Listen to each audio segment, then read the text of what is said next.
बहुत बहुत धन्यवाद सर जी आपके सुंदर वचन के लिए और हमें यहाँ पर लाने के लिए। आइए हम सब लोग एक प्रार्थना के द्वारा शुरुआत करेंगे। सभी खड़े हो जाएंगे, हम अपनी आंखों को बंद करेंगे और प्रार्थना करें। हे सर्वशक्तिमान पिता परमेश्वर, हम तुझे धन्यवाद है सुंदर दिन के लिए। आज हम आपके नाम पर ही यह दिन शुरुआत किया है। मिसा मैदान में हमने आपके वचन को सुना है और हम आपके बताए हुए राह पर चलने के लिए यहाँ पर हम एकत्रित हुए हैं। हमें विशेष आशीष दीजिए। जो भी हम वचन सुनेंगे उस पर हम अमल कर सकेंगे, हम उस पर चल सकेंगे और हम अपने भावी जीवन में भी उसे लागू कर आगे बढ़ सकेंगे। आइए हम अपने आप को ईश्वर के समक्ष रखें और हम अपने माता पिता को, अपने भाई बहन को, अपने गुरुजनों को, जो भी यहाँ पर उपस्थित हैं और उपस्थित नहीं हो पाए हैं, उनको भी हम ईश्वर के सामने रखें और हम उनसे प्रार्थना करें। हे हमारे पिता जो स्वर्ग में है, तेरा नाम पवित्र किया जाए, तेरा राज्य आवे, तेरी इच्छा स्वर्ग में वैसे स्मृति पर भी पूरी हो।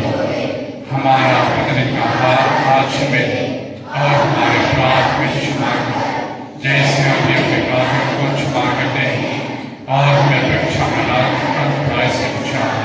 पिता और पुत्र और पवित्र आत्मा की महिमा हो। सबों को जय यीशु कहते हैं। क्रूसवीर। और आज का हमारा यह जो शब्द है जिस पर मैं मनन चिंतन करने जा रहा हूं वह है क्रूसवीर। तुम यीशु ख्रिस्त के क्या हो? सैनिक हो। तो क्या आप सच में अपने आप को यीशु ख्रिस्त के सैनिक मानते हैं? जी हाँ। कितने लोग अपने आप को यीशु ख्रिस्त के सैनिक मानते हैं? सैल्यूट मारिए, सैल्यूट। यीशु ख्रिस्त की जय, यीशु ख्रिस्त की वेरी गुड, वेरी गुड। जब हम अपने आप को सैनिक मानते हैं तो सैनिक का काम क्या होता है?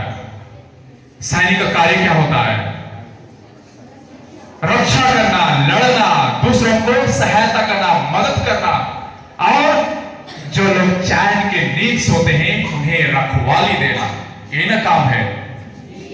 यीशु ख्रिस्त भी हम सभी लोगों का रक्षा करते हैं, हमारी रखवाली करते हैं, तभी हम चैन की नींद सोते हैं। कल आपने सोया नहीं सोया? सभी लोगों ने सोया क्योंकि हमारे ऊपर कोई रखवाली था, हमारे ऊपर कोई रक्षा करने वाला था। इसलिए हम सबने बेफिक्र अच्छे सपना देखकर हम सो गए, पता भी नहीं चला कब सुबह हो गया। और आज हम यहां पर आके नाच रहे हैं और वचन सुन रहे हैं, गा रहे हैं, बहुत अच्छी बात है। लेकिन यदि आपके पास बाइबल है, बाइबल है, कितने लोगों के पास बाइबल है? बाइबल उठाइए। किसके पास बाइबल है? केवल 2 लोग, 3 लोग, 4 लोग, बहुत कम लोगों के पास बाइबल है ना? जिसके पास बाइबल है उनके लिए बार हालेलुया बोलिए, हालेलुया। केवल 4 लोगों के पास बाइबल है, इसलिए बाइबल था कि मैं बोली hallelujah. Very good, very good. रोशनी लाए हैं, मैंने देखा इधर मैसेज में लिखा था कि बाइबल, रोशनी और क्या, हाँ, कॉपी लेकर आइएगा, ऐसे करके नोट लिखा हुआ था। रोशनी कितने लोगों के पास है? रोशनी है? Very good. रोशनी पकड़ के बोलिए हालेलुया। Very good. अभी भी बहुत लोगों के पास नहीं है। ठीक है, जिसके पास बाइबल है, बाइबल आप ले लीजिए। यूहन के अध्याय 15 पर संख्याएं 12 और 13। यूहन, संत यूहन सुसमाचार। कितने सुसमाचार है? 4 सुसमाचार है। कौन सा है? Very good. मत्ती, मार्कुस, लूकास, संत यूहन, है ना? संत यूहन। तो संत यूहन का सुसमाचार अध्याय 15 पर संख्याएं 12 और 12 से 13। कोई है इधर? यदि कोई टक टक सवाल का जवाब देगा उसको बम्पर प्राइज, है ना? इसलिए ध्यान देंगे और पढ़ेंगे जोर से, है ना? वचन कहता है, मेरी आज्ञा यह है, जिस प्रकार मैं तुम लोगों को प्यार किया उसी तरह तुम भी एक दूसरे को प्यार करो। इससे बड़ा प्रेम किसी का नहीं कि कोई अपने मित्र के लिए अपने प्राण अर्पित कर दे। सबसे बड़ा दोस्त कौन हो सकता है? यीशु ख्रिस्त हो सकते हैं, क्योंकि उसी ने हम लोगों के खातिर अपना प्राण मित्रिया, यदि आपका सच्चे जिगरी दोस्त हो तो वह दोस्त आपके लिए कुछ भी करने के लिए तैयार हो जाएगा ना, अपनी जान को भी कुर्बान करने के लिए तैयार हो जाएगा। और अपनी जान से बड़ा कुछ नहीं दे सकते हैं ना। आप कलम दे सकते हैं, पेन दे सकते हैं, मोबाइल दे सकते हैं ना, उससे ज्यादा क्या दे सकते हैं? अपनी प्राण दे सकते हैं। सबसे ज्यादा प्यार करते हैं तो आप उसके लिए अपने प्राण त्याग कर सकते हैं, यदि आपका सच्चा दोस्त है तब, अन्यथा आप बेवकूफ बना के उसे छोड़ देंगे। मैं याद करता हूँ एक बार ऐसे स्कूल में ना किसी ने लव लेटर लिखा था ना, चिट्ठी लिखी थी और उसमें दिल बनाकर तीर लगाया हुआ था और लिखा हुआ था, इस खत को मैं अपने हृदय के खून से लिखा हूं, स्याही मत समझना, है ना। मैं अपने हृदय के खून से लिखा हूं, इसे स्याही मत समझना। बेवकूफ बन गया लड़की ना। यदि कोई व्यक्ति हृदय के खून से लिखेगा, जिंदा रहेगा? मर जाएगा। और उसी को लोग बड़ी भक्ति प्रेम से देखते हैं और कहते हैं, अरे बाप रे, हृदय के खून से लिखा तो हृदय में लगा देते हैं ना। लेकिन हम उल्लू बन जाते हैं ना, कलम का लिखा हुआ को हम हृदय का खून समझ लेते हैं। कितना बेवकूफ हमारा दोस्त बना लेता है। लेकिन प्रभु यीशु ख्रीस्त, उन्होंने हमें बेवकूफ नहीं बनाया, लेकिन हमें सच्चा मित्र कहा है और उन्होंने हमारे लिए अपने प्राण त्याग दिए। वही हमने वचन में सुना। जब परमेश्वर कहते हैं कि मैंने आप लोगों के खातिर अपना प्राण त्याग किया, उन्होंने सच में वह कर दिखाया। और एक बार ऐसी जब हम लोग स्कूल में बहुत सारे लोग रहते हैं, हम सब ख्रिस्ती है ना, सब ख्रिस्ती हैं, हाँ, लेकिन हमारे अलावा बहुत सारे लोग होते हैं, अन्य लोग भी होते हैं और हमारे कर्मों को देखकर, हमारे भक्ति भाव को देखकर उन्हें भी बहुत ही अच्छा लगता है और वे भी हमारे क्रिस्तीय जीवन जैसा जीना चाहते हैं। और उसमें से एक व्यक्ति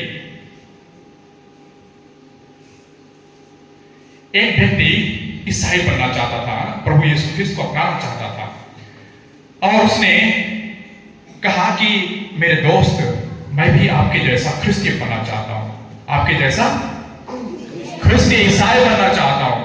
तो उस दोस्त ने कहा कि यदि आप ख्रिस्ती बनना चाहते हैं तो आपको बपतिस्मा ग्रहण करना है, ब्रह्मस्नान लेना है, दृढ़ीकरण लेना है, हमारे जैसे क्रूसपीर में जाना है, तभी आप ख्रिस्ती बनेंगे। तो वह व्यक्ति आपके जैसा ही ऐसे हमेशा भीड़ में रहता था, आप लोगों के साथ रहता था।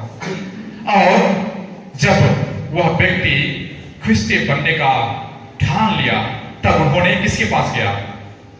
पल्ली पुरोहित के पास। पल्ली पुरोहित ना उसको लेगा, तो उन्होंने पल्ली पुरोहित के पास गया।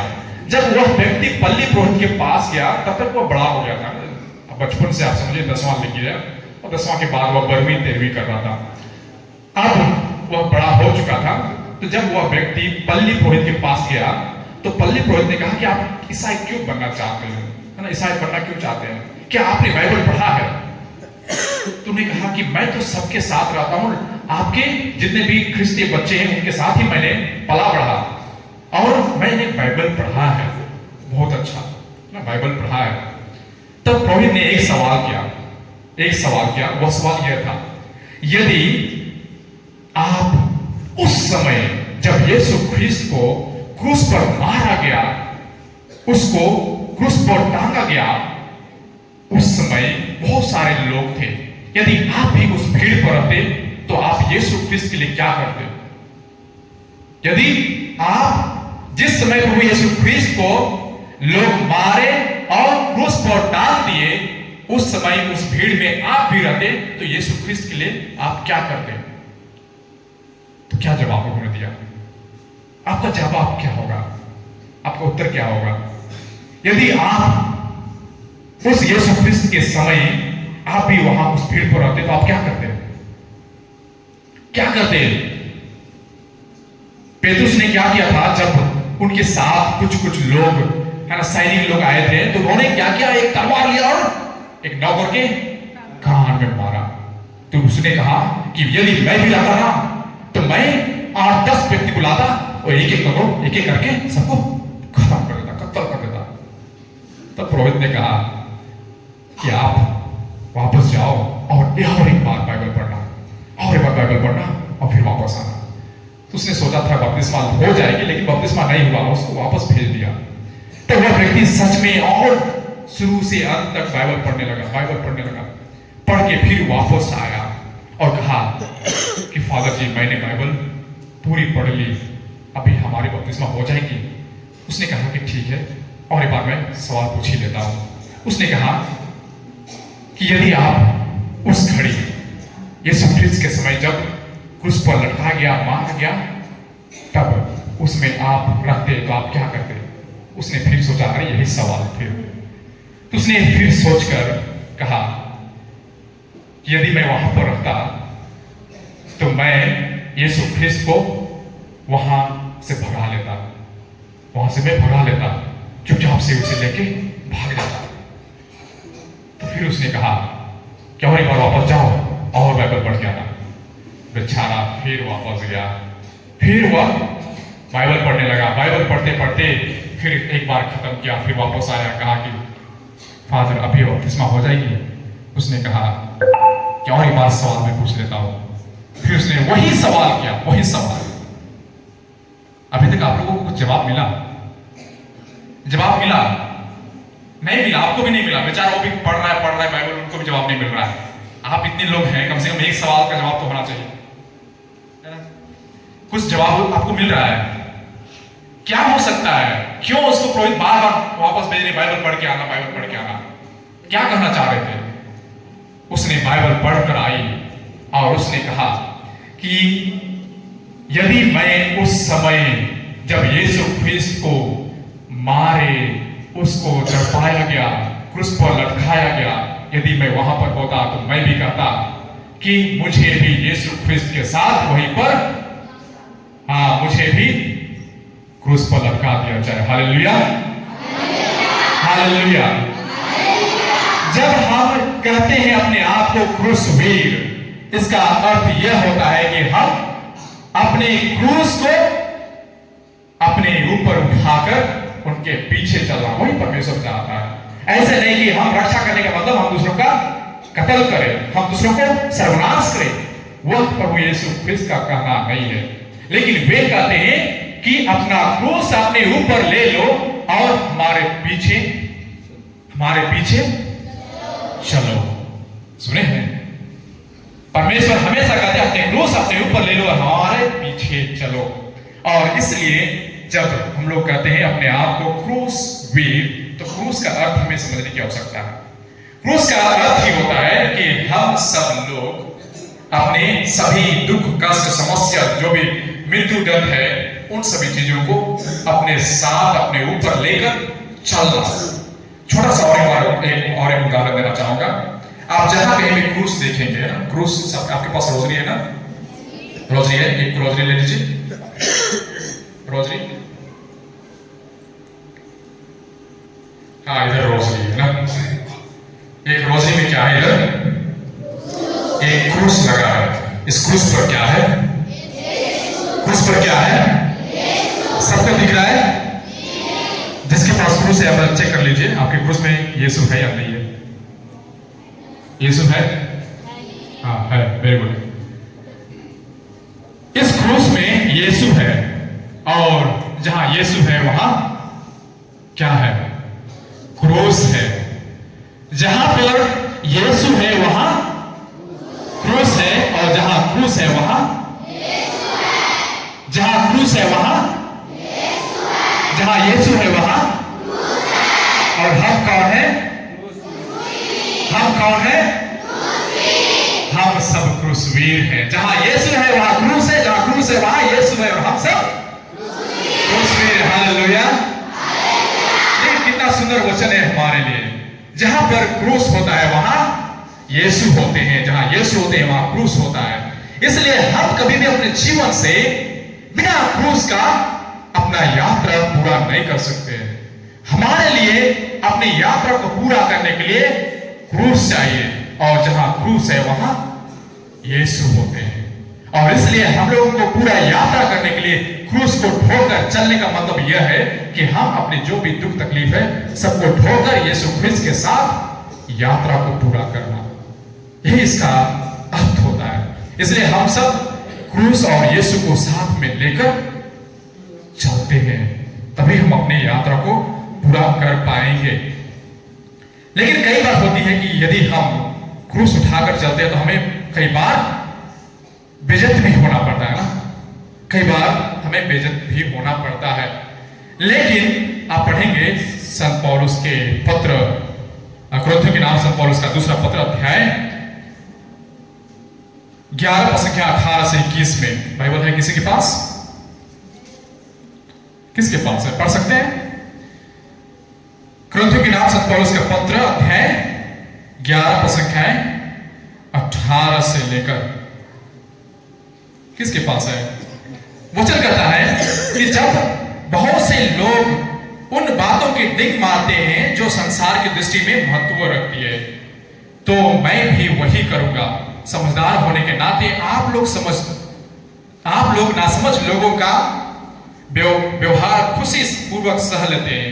जब कोई आपकी स्वतंत्रता छीनता, आपकी धन संपत्ति खा जाता, आपका शोषण करता, आपके प्रति तिरस्कार पूर्वक व्यवहार करता तथा आपको थप्पड़ मारता, तो आप यह सब सह लेते हैं। मैं संकोच के साथ स्वीकार करता हूं कि आप लोग के साथ इस प्रकार का व्यवहार करने का मुझे साहस नहीं हुआ। इसका अर्थ यह होता है कि आप दुनिया में जब रहते हैं तो आपके प्रति बहुत सारे ऐसे दुष्कर्म होते हैं या तो इतना सताए जाते हैं, आप पर हंसे जाते हैं, लेकिन आप सब उसको सह लेते हैं। आप सब उसको सह लेते हैं। कई बार आप देखेंगे पैसा के चलते आजकल कई बार फुटबॉल मैच होता है या तो बॉक्सिंग होता है या तो कबड्डी होता है, हम हाथ पैर तोड़ देते हैं। क्यों तोड़ देते हैं? क्योंकि हमको जीतना है। जीतना है मतलब हम अपना जान दांव में लगा देते हैं। यह सांसारिक चीजें। कई बार आपने देखा होगा, बॉक्सिंग जानते हैं? बॉक्सिंग लड़ते हैं ना, आपने देखा होगा, लड़ा भी होगा ना, मार मार के आदमी का चेहरा लाल हो जाता है, खून पसीना सब एक हो जाते हैं और हम इतना बेइज्जत होते हैं, सबके सामने पीटे जाते हैं। लेकिन हम क्यों पीटे जाते हैं? हम इतने पीटे क्यों जाते हैं? क्योंकि हमें जीतना है, हमें प्राइस लेना है, इसलिए हम सबके सामने पीटे जाते हैं और हम सब कुछ अपना इज्जत डुबा भी देते हैं। लेकिन वचन कहता है कि हम संसार चीजों को प्राप्त करने के लिए अपने आप को क्या नहीं कर देते हैं, सब कुछ हम सह लेते हैं, लेकिन हम में उस प्रकार के सहने की क्षमता नहीं जितना आप संसार चीजों के लिए आप सह पा रहे हैं। वे कहते हैं कि मैं प्रभु यीशु ख्रिस्त के चलते मैंने 40 बार एक कम 39 बार मैंने डंडे खाए। कौन? किसने डंडे खाया? संत पौलुस, है ना, संत पौलुस, जिसको मैंने आप ही पढ़ा ना, कुरिन्थियों के नाम संत पौलुस का दूसरा पत्र अध्याय 11 में वे कहते हैं कि मैंने प्रभु यीशु ख्रिस्त के नाम पर बहुत अत्याचार सही, बहुत अत्याचार सही। हम भी अत्याचार सहते हैं, लेकिन हम अपना अत्याचार पैर ही सहते हैं। वे कहते हैं कि मैं प्रभु यीशु ख्रिस्त के नाम पर अत्याचार सहता हूं। कितने बार उन्होंने लाठी खाई? 40 बार एक का 39 बार, है ना। कितना लाठी खाए? 39 लाठियां उन्होंने खाई और एक बार वे पत्थर से मारे गए, ना, पत्थर उस पर चलाया गया और 3 बार उन्होंने जो आयन का रड रहता है ना, आयन रड क्या होते हैं उसको, लोहा का डंडा, लोहा के डंडा से 3 बार उन्होंने प्रहार किया गया, उस पर अत्याचार किया गया।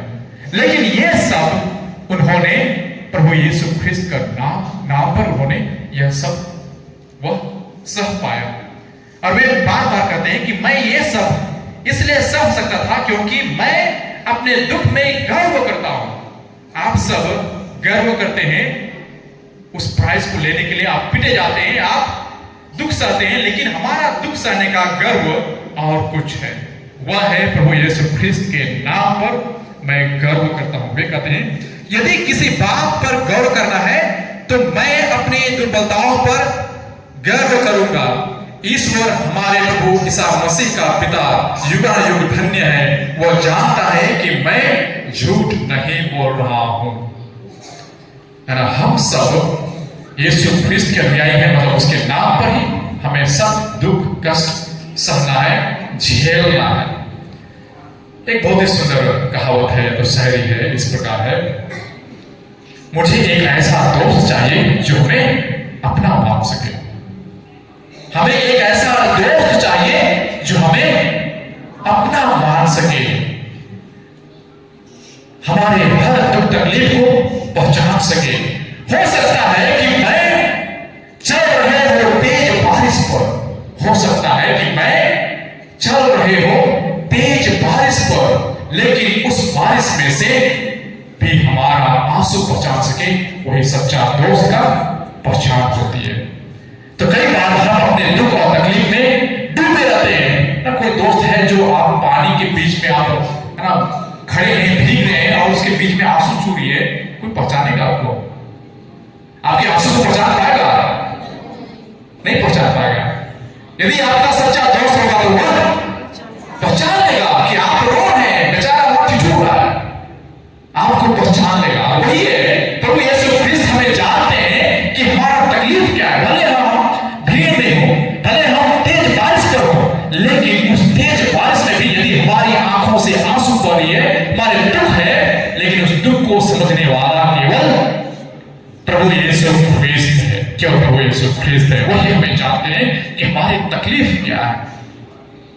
और इसलिए हमें कुछ पाना है तो हमें सब कुछ को छोड़कर यीशु के पीछे हो लेना है।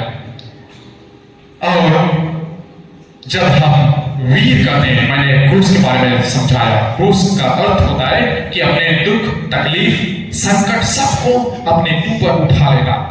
वीर का अर्थ यह होता है कि जो व्यक्ति विजय प्राप्त करता हो, वीरता के साथ वह आगे बढ़ता हो, वह निडर है, धैर्यपूर्वक बलवान के साथ या तो शक्तिशाली के रूप में वह विजय प्राप्त करता है, वही वीर कहलाता है ना। वीर कौन कहलाएगा? जो विजय प्राप्त करता है, जो हमेशा निडर पूर्वक आगे बढ़ता है, वही वीर कहलाता है। जब हम अपने आप को वीर कहते हैं तो हम किसी से नहीं डरते हैं, बल्कि हम सब लोग निडरता पूर्वक आगे बढ़ते हैं। जब हम निडर कहते हैं तो हम बेधड़क का रात में भी हम कोसों दूर अकेले चल सकते हैं। चल सकते हैं या नहीं चल सकते हैं? हम चल सकते हैं, लेकिन जब हम निडर रहेंगे, हम वीर रहेंगे, तब हम चल सकते हैं। और परमेश्वर हमें कहते हैं कि जब हम डरते हैं तो हम सिमट जाते हैं ना। हम डरते हैं तो हम सिमट जाते हैं। जब हमें दर्द होता है, जब हमें दुख होता है, जब हमारे पास क्रूस है, तो हम डर से सिमटे रहते हैं। लेकिन जब हम उस क्रूस पर विजय पाते हैं तो हम अपने हाथ को फैलाते हैं ना खुशी से। मैं याद करता हूं कि जब मैं ब्रदर था उस समय हॉस्टल में बहुत सारे बच्चे रहते हैं, हॉस्टल में बहुत सारे बच्चे रहते हैं। तो जब मैं घर से वापस आया तो बच्चे है ना हमारा नहीं रहने का वे लोग महसूस कर रहे थे कि अरे ब्रदर कहाँ गया, ब्रदर कहाँ गया। जब मैं वापस आया, अरे ब्रदर आ गया बोल के लोग पूरा भीड़ हो गई और सब लोग आके लपक गए, है ना, सब लोग आके लपक गए। तो मैंने सबको अपने बाह पर ले लिया, है ना, सब लोग भर गए। तो जब हम किसी से प्रेम करते हैं तो हमारे बाह का कोई सीमा नहीं रहता है ना। जब इतने भीड़ रहेंगे तो हम उसको पूरे रूप से हम समेट नहीं सकते। इतने लोग अपने भीड़ से हम समेट नहीं सकते, तो हमें क्या करना पड़ता है? अपने हाथों को फैलाना पड़ता है। तो जब हम किसी से प्रेम करते हैं, प्यार करते हैं, तो हम अपने हाथों को फैलाते हैं। तो वैसे ही प्रभु यीशु ख्रिस्त ने स्वयं अपने हाथों को फैलाया। और कहा जाता है कि जब प्रभु यीशु ख्रिस्त को वे क्रूस पर लटका रहे थे तो प्रभु यीशु ख्रिस्त भी डरा हुआ था ना। प्रभु यीशु ख्रिस्त भी डरा हुआ था।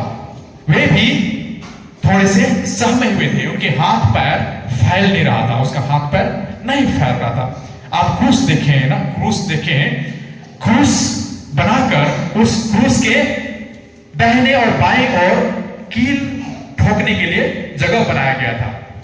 उसके दाहिने और बाएं क्या बनाया गया था? कील ठोकने के लिए जगह बनाया गया था।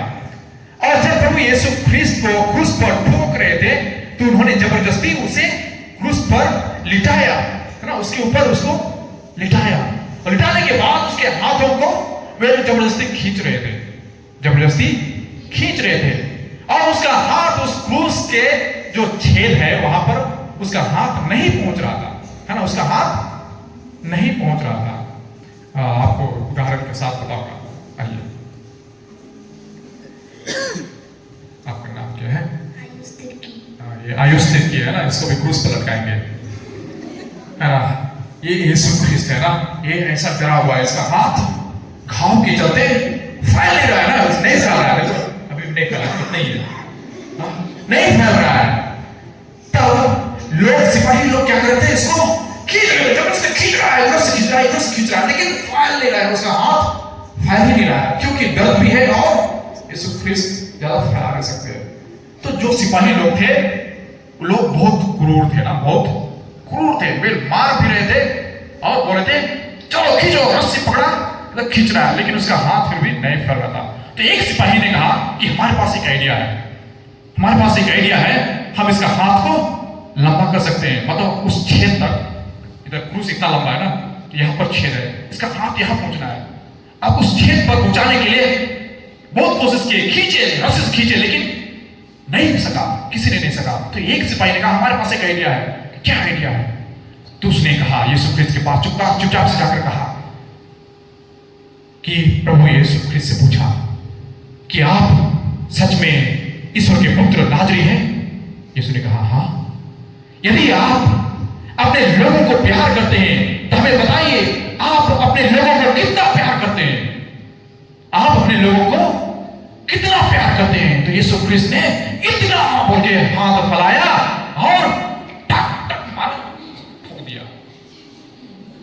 यीशु ख्रिस्त ने अपने हाथों को जोर से फैलाया, इतना प्यार करते हैं, मारा टक, और इधर कांटे लग गया और यीशु ख्रिस्त को क्रूस पर लटका दिया। हालेलुया। अब एक क्रूस पर लटक गया, अभी जाके बैठ जाइए।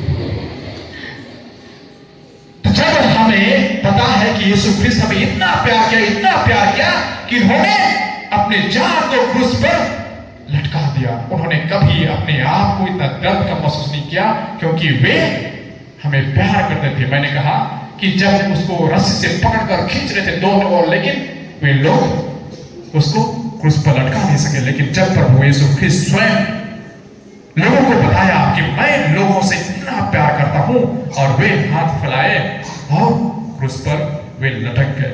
वही है हमारे प्रभु यीशु ख्रिस्त का प्रेम। और आप जानेंगे, जब हम बच्चे प्रार्थना करते हैं, हम बच्चे जब प्रार्थना करते हैं तो हमारी प्रार्थना में बहुत शक्ति है, हमारी प्रार्थना में बहुत शक्ति है। जब भी हम प्रार्थना करते हैं, आप विश्वासपूर्वक प्रार्थना कीजिए, आपकी प्रार्थना सुनी जाएगी। बहुत सारे हमारे पास उदाहरण है। आप संत अल्फोंसा के बारे में सुने हैं? संत अल्फोंसा ना केरल की रहने वाली है। वे बहुत ही कम समय में सिस्टर बनकर वे अपना जीवन बिता पाई और जल्द ही मर गई, है ना, बहुत ही जल्द ही मर गई। और लोग उनके पास हमेशा जाते थे, विशेषकर बच्चे उनके पास जाते थे। और जब बच्चे उनके पास जाते थे तो लोग उनसे प्रार्थना की मांग करते थे, बच्चे भी उनसे प्रार्थना की मांग करते थे, और वे खुद प्रार्थना करते थे, बच्चे खुद प्रार्थना करते थे।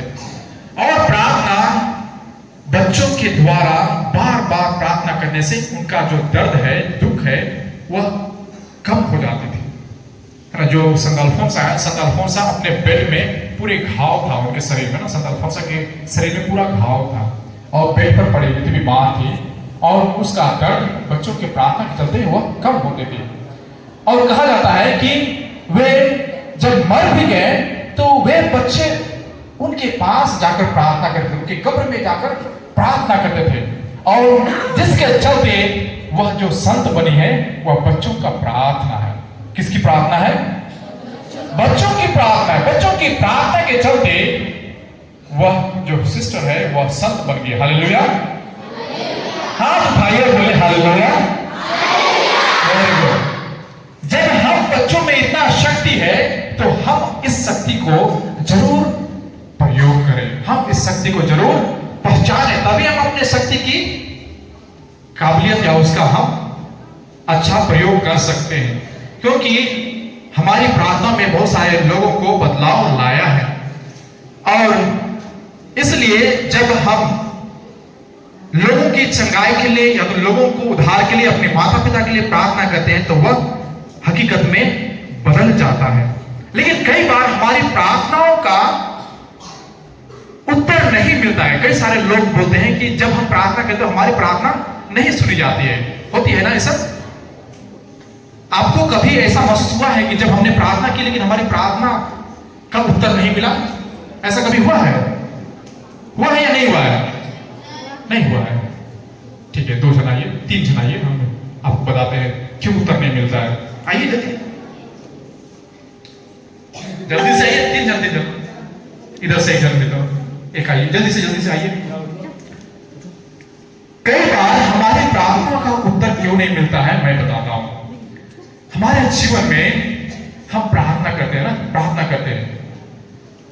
यदि आप तीनों जन है ना, तीनों जन आप लोग नदी पार कर रहे हैं ना, नदी पार कर रहे हैं, तो हम लोग क्या करते हैं, यदि इसको पार करना है, इसके पैरों में जूता है, तो ये क्या करेगी, ये क्या करेगी? आपको पार करना है, दोनों को इसको पार करना है, तो आप क्या करेंगे?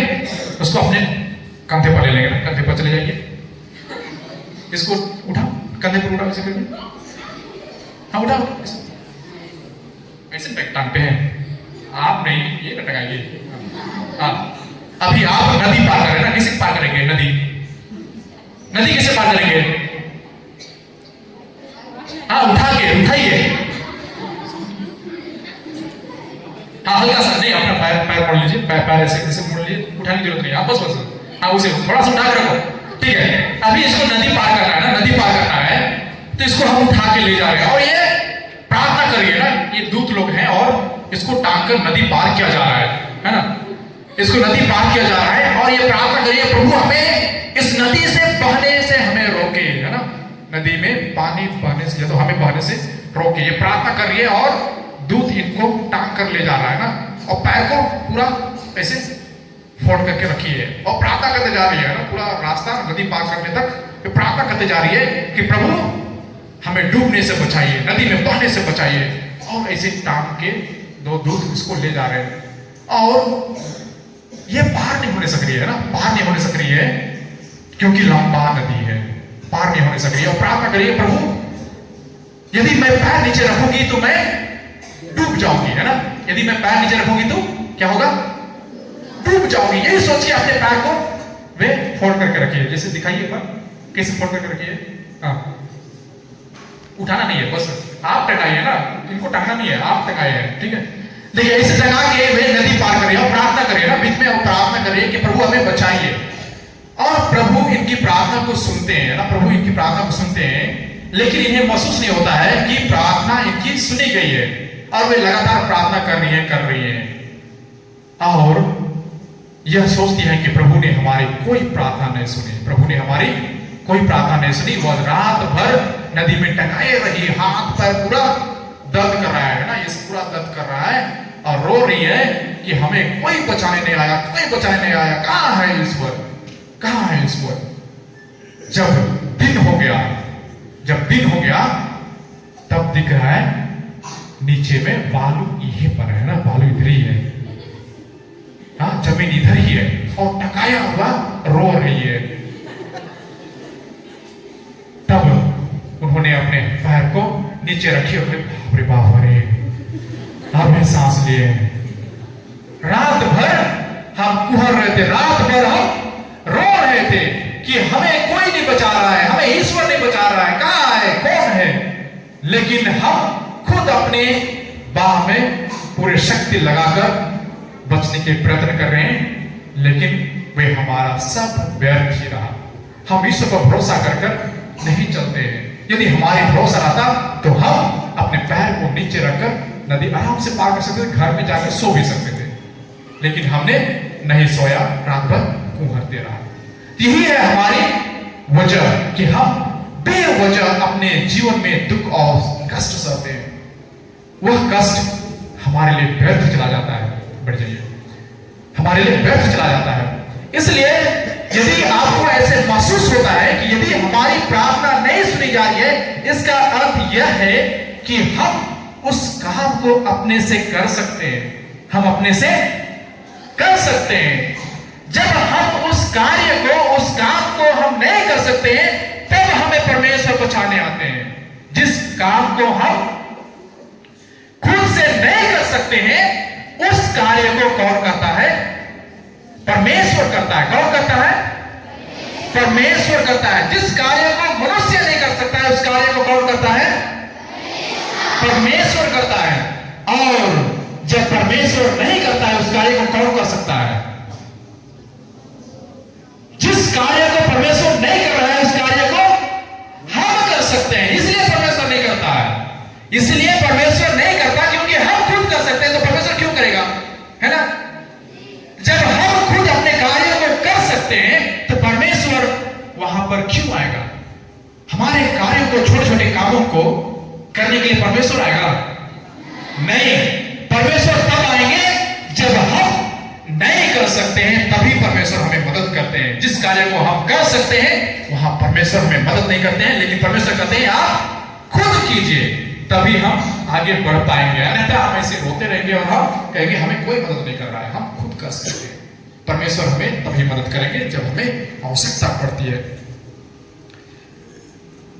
मैं याद करता हूं कि जब मैंने कहा कि बच्चों में इतनी शक्ति है, इतनी पावर है कि वे कुछ भी कर सकते हैं, कुछ भी प्राप्त कर सकते हैं। हमारे यहाँ दिसंबर महीना में क्रिसमस से पहले आगमन काल जैसे प्रवेश करती है, दिसंबर महीना में विशेष रूप से बच्चों के लिए मिस्सा पूजा होती है। विशेष रूप से मिस्सा पूजा होती है। तो मिस्सा पूजा में बहुत सारे छोटे बच्चे आते हैं। लगभग नहीं पर 400 बच्चे रहते हैं ना, जितना पर यहाँ पर है, लगभग इससे ज्यादा हमारे बच्चे जाते हैं दिसंबर महीना में ना, आते हैं ना। कितने लोग? लगभग 400 से ऊपर आते हैं।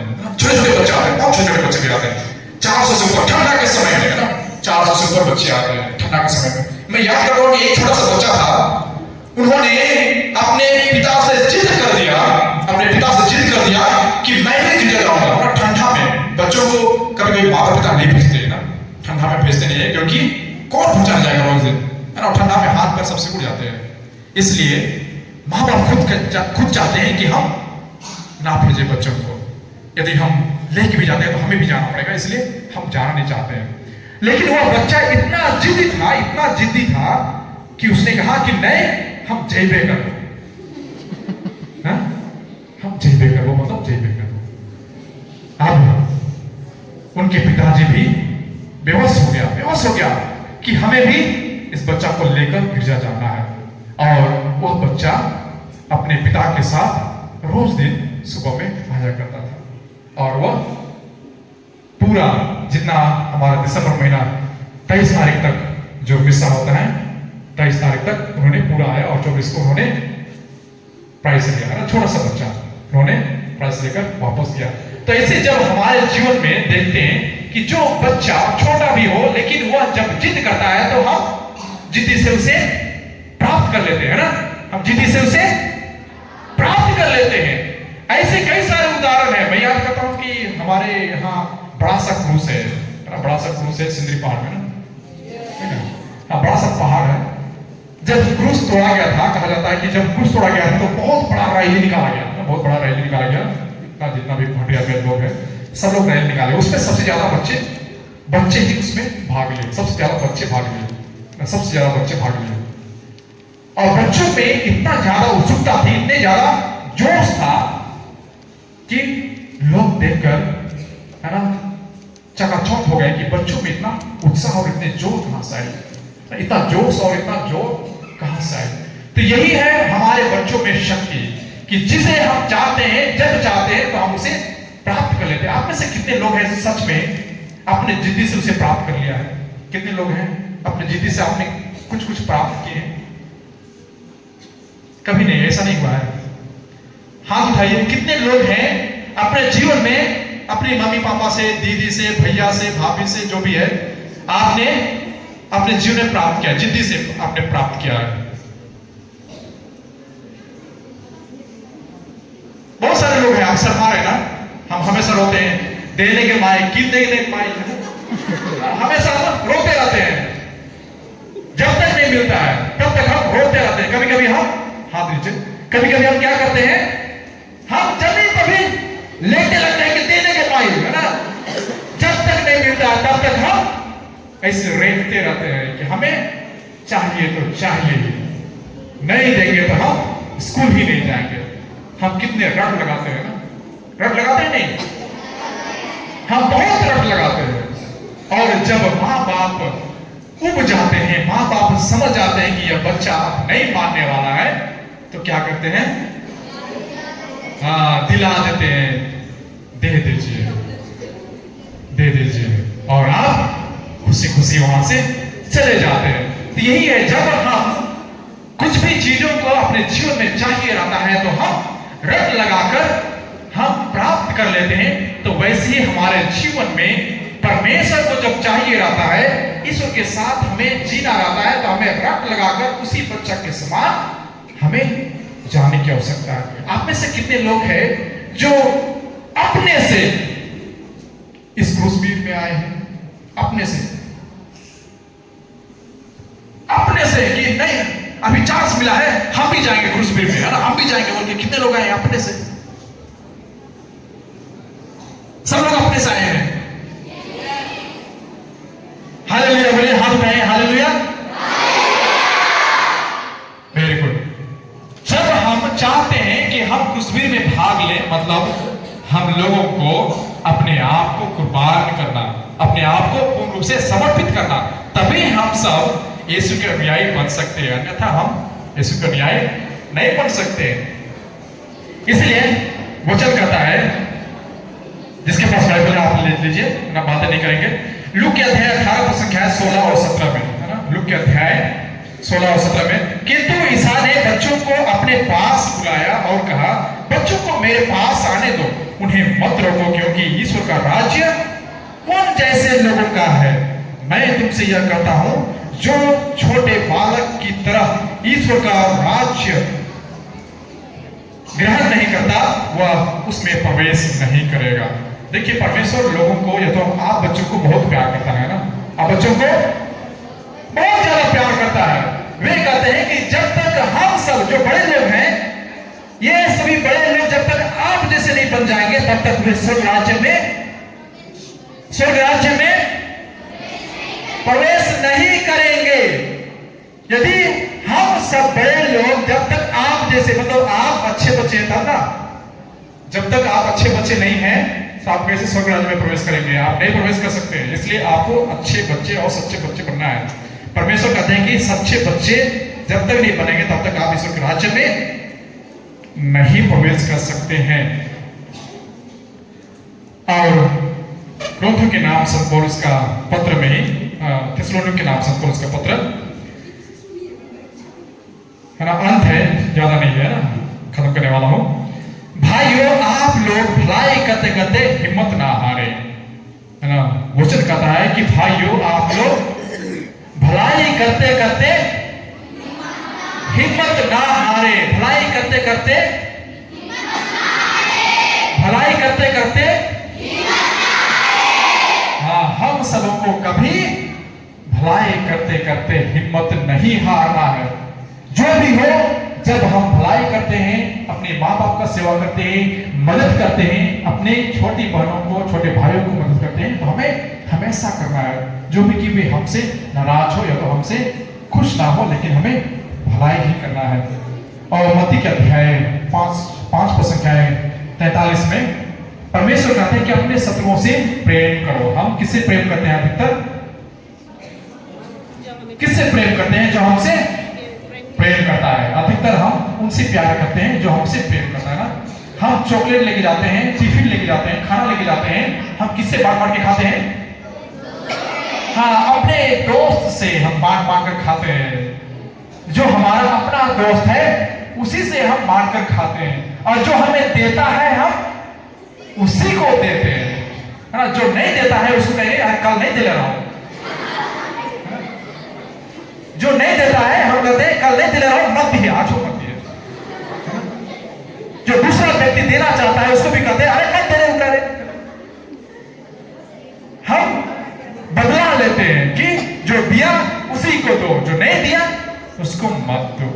लेकिन परमेश्वर का वचन हमारे लिए और कुछ कहता है कि हम जो प्यार करता है उससे ही प्यार ना करें, लेकिन हम अपने दुश्मनों को भी प्यार करें।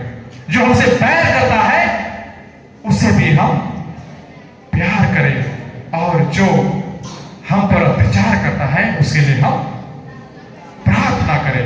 जो हम पर अत्याचार करता है उसके लिए हम प्रार्थना करें।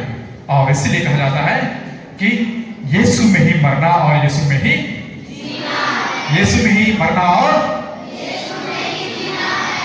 हाँ, यीशु में ही जीना और यीशु में ही मरना है। में जिएंगे मसीह में ही मरेंगे, यीशु में ही जिएंगे मसीह में ही मरेंगे, यीशु में ही जिएंगे मसीह में ही मरेंगे, यीशु में ही जिएंगे मसीह में ही मरेंगे। हम तो यीशु में जीवन पाया है, हालेलुया।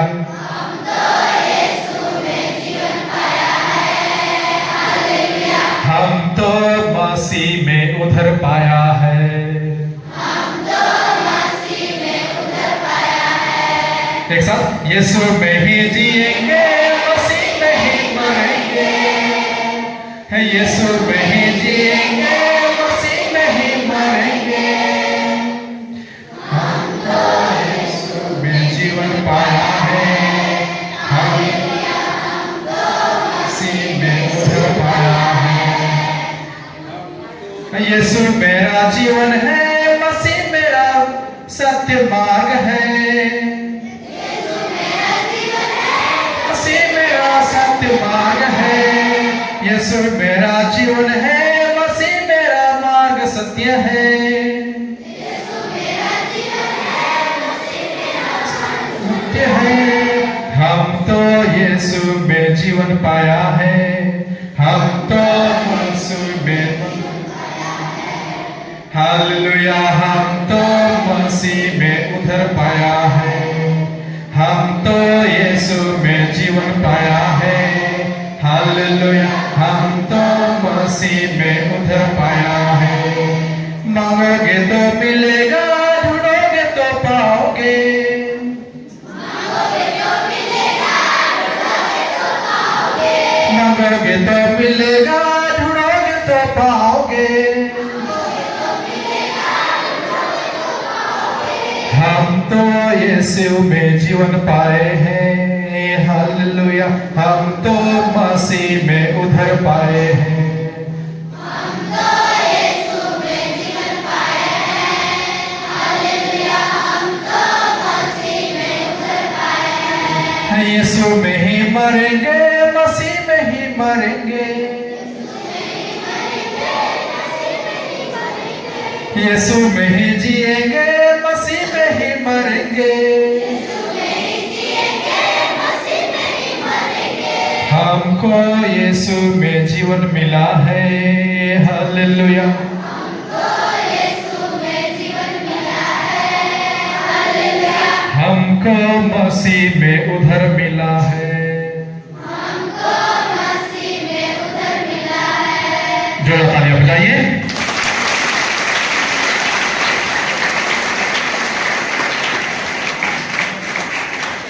ठीक है, बहुत बहुत धन्यवाद। सभी लोग अपने आंखों को बंद कीजिए, सभी अपने आंख को बंद कीजिए। अपने बाएं हाथ को फिर से अपने हृदय पर रखिए, बाएं हाथ अपने हृदय पर रखिए, दाहिने हाथ स्वर की ओर ऊपर उठाए। हम अपने हाथों को ऊपर उठाए, अपनी आंखों को बंद करें और हम पिता परमेश्वर को धन्यवाद दें, क्योंकि परमेश्वर ने हमें सुंदर दिन दिया है, सुंदर वचन सुनाया है, हम लोगों को सुरक्षित रखा है, हम सभी लोगों को यहाँ पर बुलाया है। सब चीजों के लिए हम ईश्वर को धन्यवाद देते हैं और आने वाले समय में भी परमेश्वर हमें ऐसे ही खुशी दे, ऐसी शांति दे, ऐसी हमें सुंदर अवसर दे जिसे हम परमेश्वर को ज्यादा से ज्यादा जाने और हम उसके साथ अपना जीवन बिता सके। आइए हम पूर्ण विश्वास और भरोसे के साथ हम माता मरियम से प्रार्थना करें, जो हमारी माता है, हम सभी लोगों को रक्षा करती है, अपने आंचल तले हम लोगों को हमेशा रक्षा प्रदान करती है। उस माता मरियम से प्रार्थना करें। प्रणाम मरिया, साथ है धन्य दृष्टियों में और धन्य तेरे कर्ता यीशु। हे संत मरियम, परमेश्वर की मां, प्रार्थना कर हम के लिए अब और हमारे में पिता और पुत्र और पवित्र आत्मा की महिमा हो। सबको यीशु